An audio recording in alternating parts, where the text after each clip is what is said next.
네, 안녕하십니까. 오늘은 3월 5일 목요일입니다. 우리 다 같이 기도로 시작하도록 하겠습니다. 하나님 감사합니다. 우리를 다시 한번 예배 자리로 모이게 해주셔서 하나님, 저희가 오늘 하나님의 말씀을 읽고 묵상할 때에 하나님, 저희의 마음을 새롭게 하여 주셔서 단순히 말씀을 읽는 것으로 끝나는 것이 아니고 저희 마음속 깊은 곳에 하나님의 사랑을, 하나님의 말씀을, 하나님께서 주시는 모든 것들을 잘 간직할 수 있도록 인도하여 주시옵소서. 하나님, 그러므로 인해서 저희가 하나님을 위해서, 저희가 삶으로 인해서 하나님의 영광을 잘 나타낼 수 있는, 증거할 수 있는 그런 삶을 살 수 있도록 허락하여 주시옵소서. 감사드리며 이 모든 말씀 예수님의 이름으로 기도드렸습니다. 아멘. 네, 오늘 찬송가는 212장 겸손히 주를 섬길 때입니다. 우리 다 같이 한 목소리로 부르도록 하겠습니다.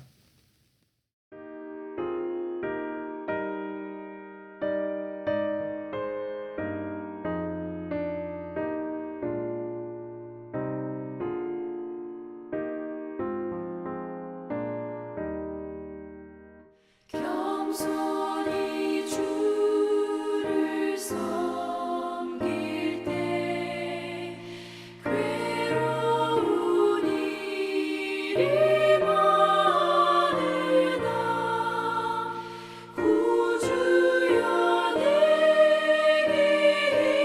힘 주사 잘 감당하게 하소서. 인자한 말을 가지고 사람을 감화시키며 갈 길을 잃은 무리를 잘 인도하게 하소서.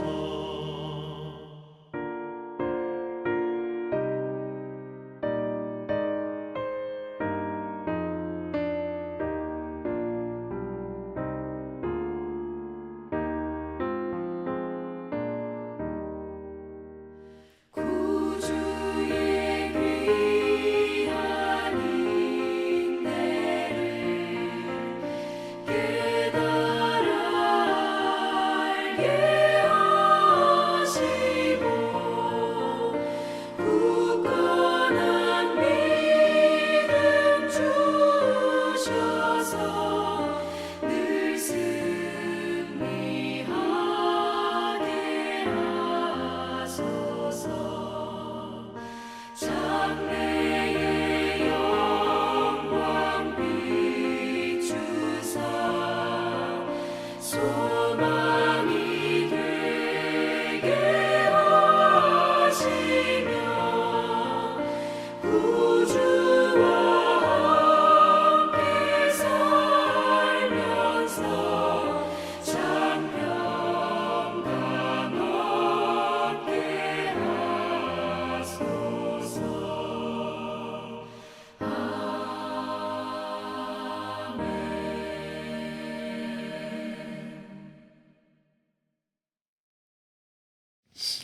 오늘 하나님께서 주시는 말씀은 마태복음 20장 17절부터 28절입니다. 마태복음 20장 17절부터 28절, 우리 다 같이 한 목소리로 읽도록 하겠습니다.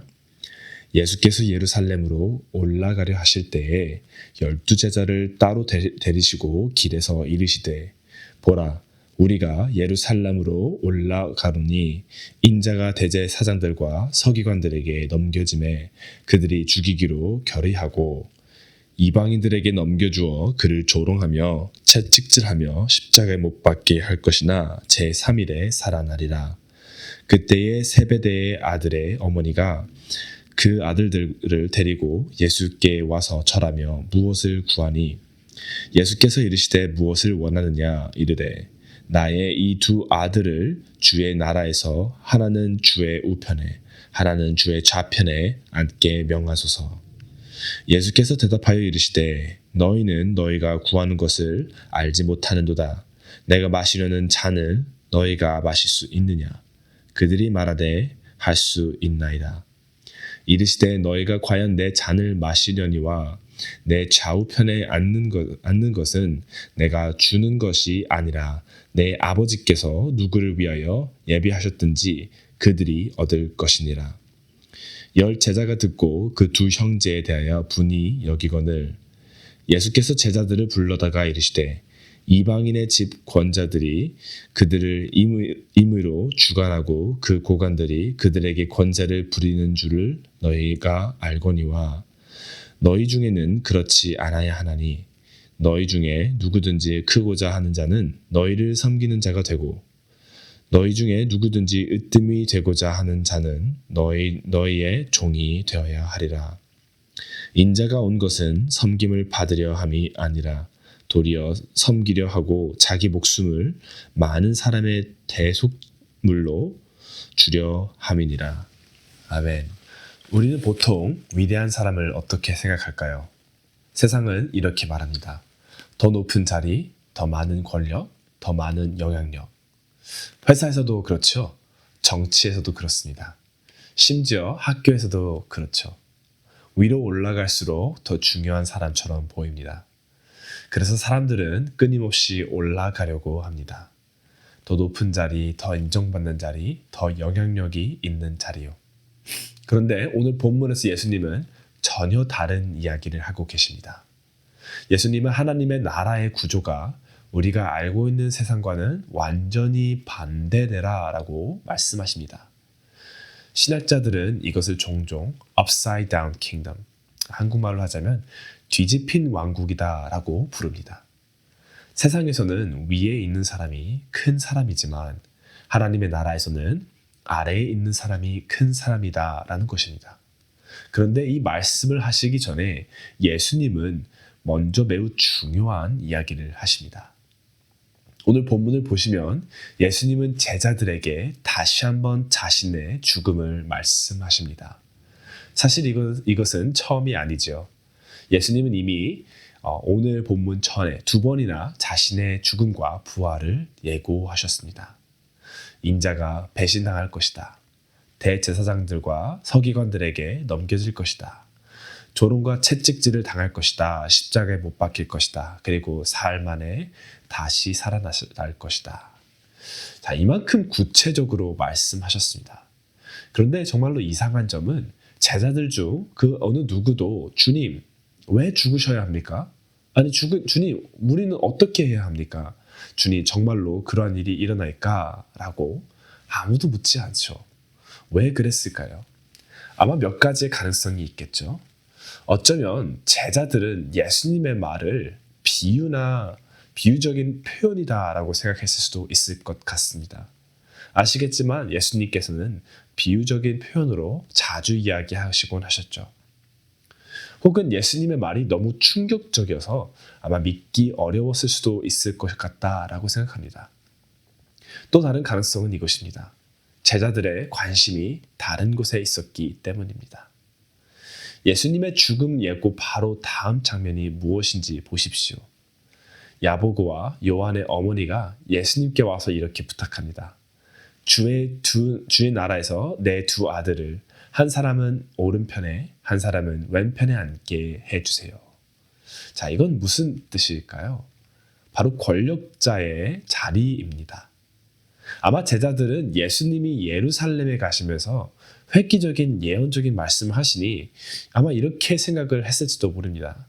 예수님의 왕국이 곧 시작될 것이다. 지금이 자리 잡을 기회다. 그래서 그들은 왕국의 영광을 생각했지만 예수님은 십자가의 고난을 말씀하시고 계셨죠. 이것이 바로 제자들의 오해였습니다. 그래서 예수님은 제자들을 불러 이렇게 말씀하십니다. 이방인의 집권자들은 사람들을 지배하고 큰 자들은 권세를 부린다. 자, 이것은 세상의 방식입니다. 힘 있는 사람이 지배하고 높은 사람이 명령합니다. 그런데 예수님은 이렇게 말씀하십니다. 너희 중에는 그러지 않아야 한다. 그리고는 이렇게 말씀하십니다. 큰 사람이 되고 싶은 사람은 섬기는 사람이 되어야 한다. 첫째가 되고 싶은 사람은 그 사람의 종이 되어야 한다. 이것이 바로 하나님의 나라입니다. 세상은 이렇게 말합니다. 올라가라. 하지만 하나님의 나라는 이렇게 말씀하십니다. 내려가라. 세상은 이렇게 말합니다.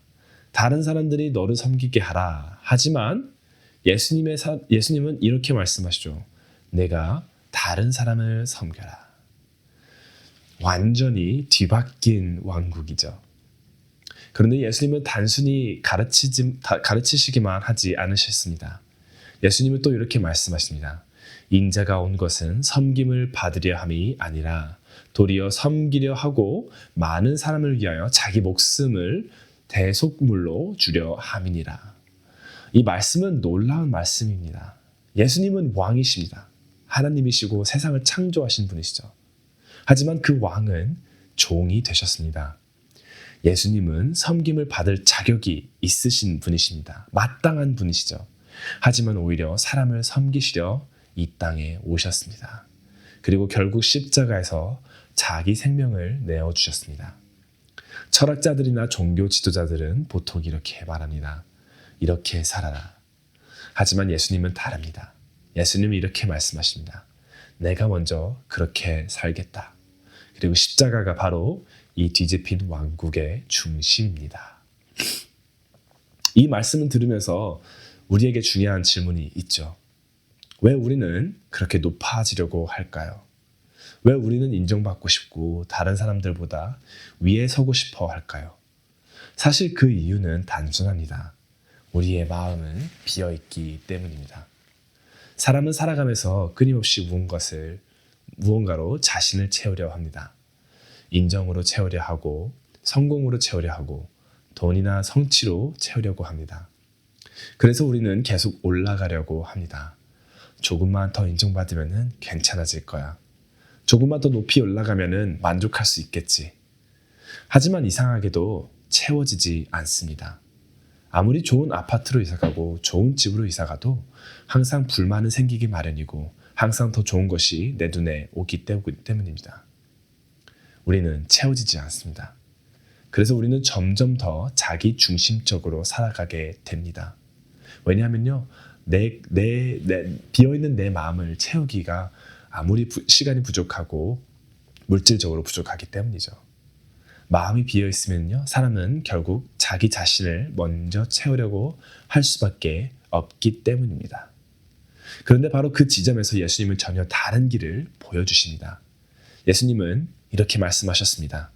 인자가 온 것은 섬김을 받으려 함이 아니라 도리어 섬기려 하고 많은 사람들을 위하여 자기 목숨을 대속물로 주려 함이니라. 여기서 중요한 것은 이것입니다. 예수님은 단순히 이렇게 살아라 라고 가르치시는 것이 아니십니다. 예수님은 먼저 우리를 섬기셨습니다. 우리의 죄를 대신 지시고 우리의 빈 마음을 채우시기 위해서 십자가에서 자신의 생명을 내어주셨습니다. 다시 말하자면 예수님은 뒤집힌 왕국의 본보기만을 보여주신 것이 아니라 그 왕국을 우리 안에서 시작하신 분이십니다. 우리가 먼저 섬기는 사람이 되기 전에 예수님이 먼저 우리를 섬겨주셨다라는 것을 우리는 정말로 진실되게 깨달아야 합니다. 우리가 하나님을 찾기 전에 하나님이 먼저 우리를 찾아오셨습니다. 그리고 그 사랑이 우리의 비어있는 마음을 채우기 시작하신 것입니다. 그래서 결국 중요한 질문은 이것입니다. 우리는 무엇으로 채워지고 있는가? 세상은 말합니다. 더 올라가라. 더 인정받아라. 그래야 만족할 것이다.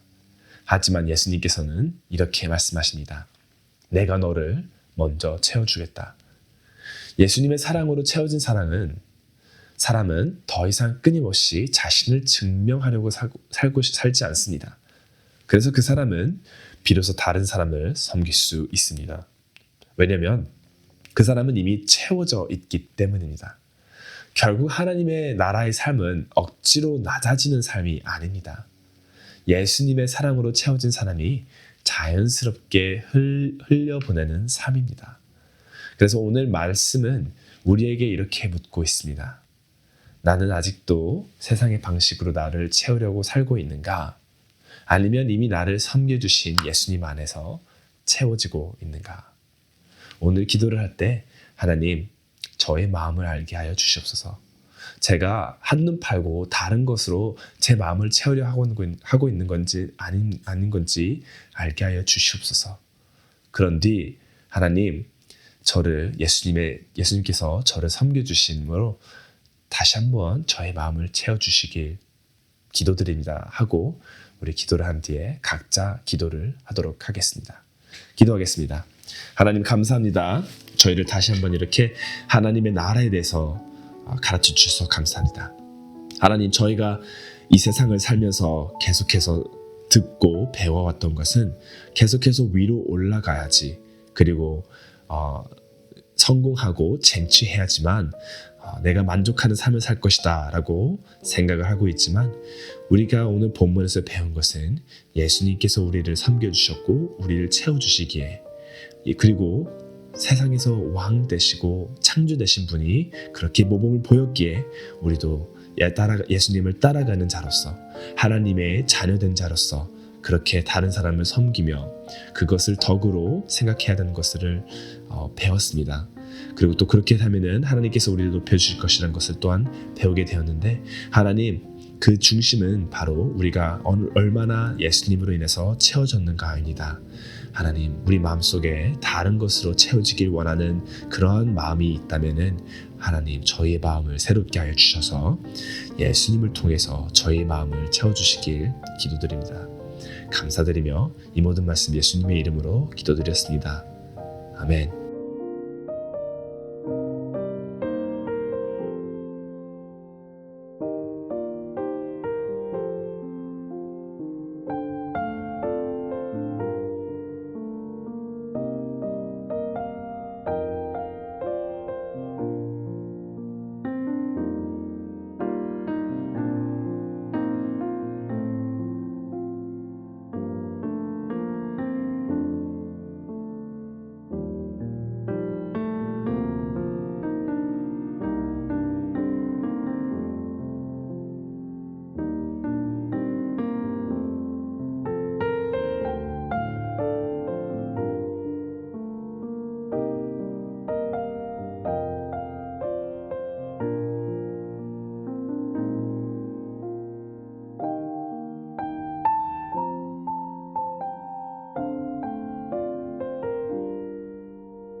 찬양하리